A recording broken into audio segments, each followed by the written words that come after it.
Please, if you love your people, please resign.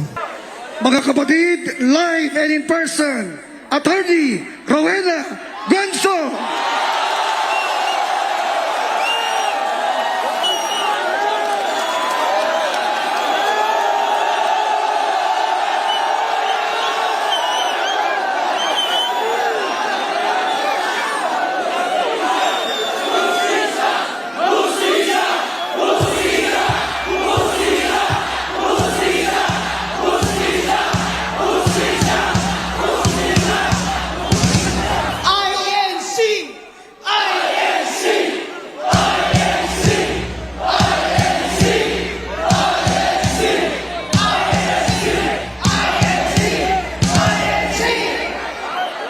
Kababayan, tayo ba ay nasa demokrasya?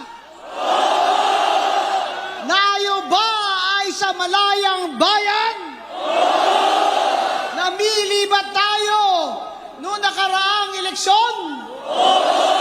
Pero tama ba ang mga ginagawa nila sa ating bayan ngayon? Hindi tama, hindi tama, hindi tama.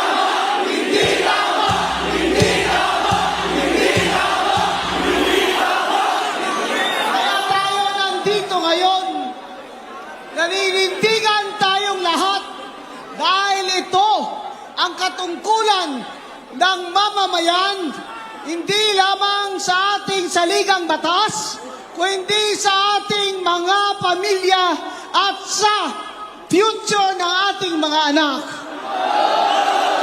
Kung pinili natin ang demokrasya, tayo ay pinangakuan na sa democratic na gobyerno ay mapapagunlad ang ating bayan, mapapaaral ang ating mga anak, mabibigyan ng trabaho ang ating pamilya, ibibigyan ng hustisya pati ang mga mahihirap at walang magugutom, walang mawawalan ng bahay, at walang mawawalan ng pag-asa.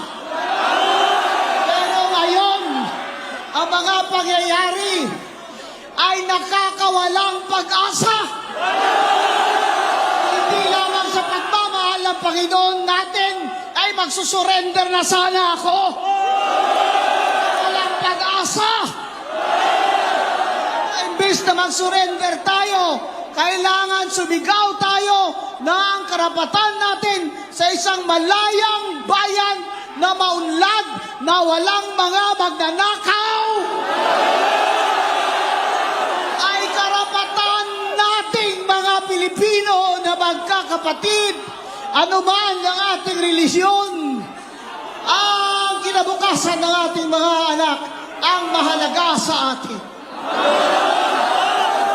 Tingnan nyo ibang bansa. Tingnan nyo ibang bansa na 5 years ago lang ay nangunguna tayo sa kanila. Ngayon, nasa kulelat na tayo. Nasa ilalim na tayo. Turismo, kulelat. Edukasyon, kulelat. Employment, kulelat. Gross domestic product, deficit.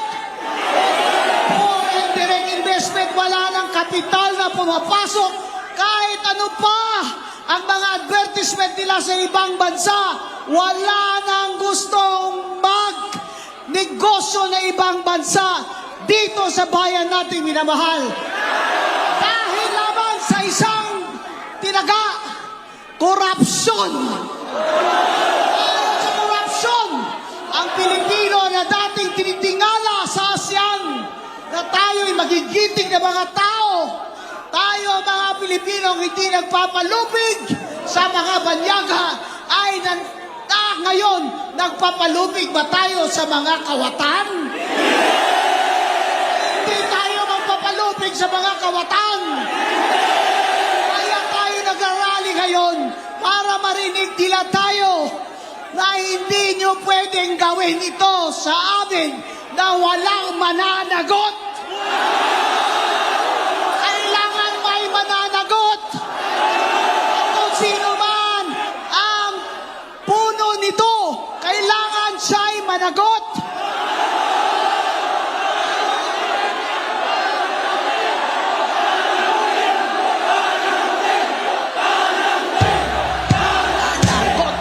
Nanagot, nanagot.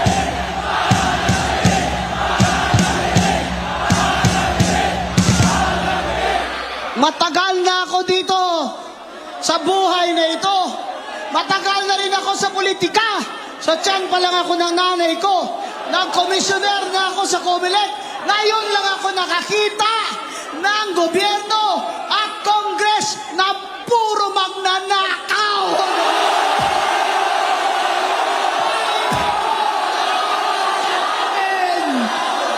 Panginoon, maawa ka sa amin.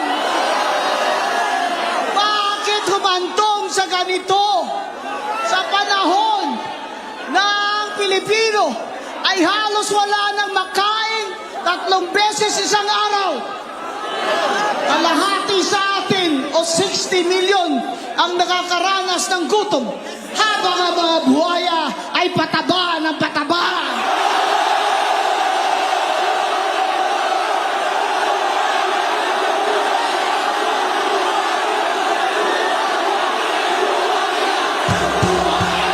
Buhaya!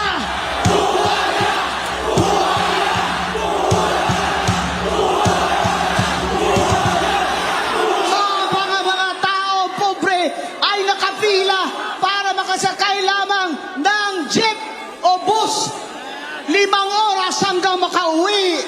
Ang mga buhaya ay nakahelikopter. May pambili ng milyon-milyon dollars na mga aeroplano.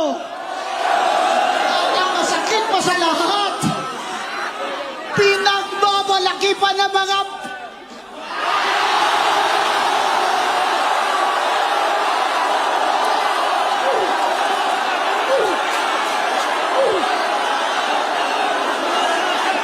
pinagbabalaki pa ng mga anak nila.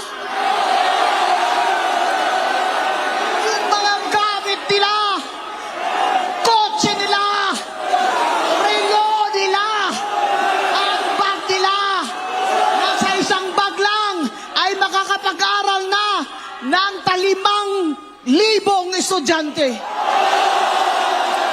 At saan galing yan? Lahat yan galing sa atin. Mayaman o mahirap, nagbabayad ng tax. Sasakay ka ng tricycle, ang tricycle driver nagbabayad ng tax. Bibili ka ng grocery, may tax. Bibili ka ng gamot, may tax.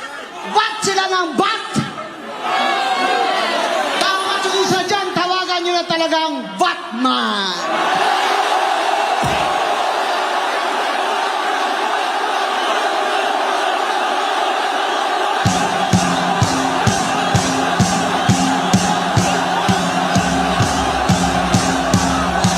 Pala, ang plano nila nung sila ay nanalo at naupo, ang plano pala nila sa loob ng 3 taon ay lilimasin nila.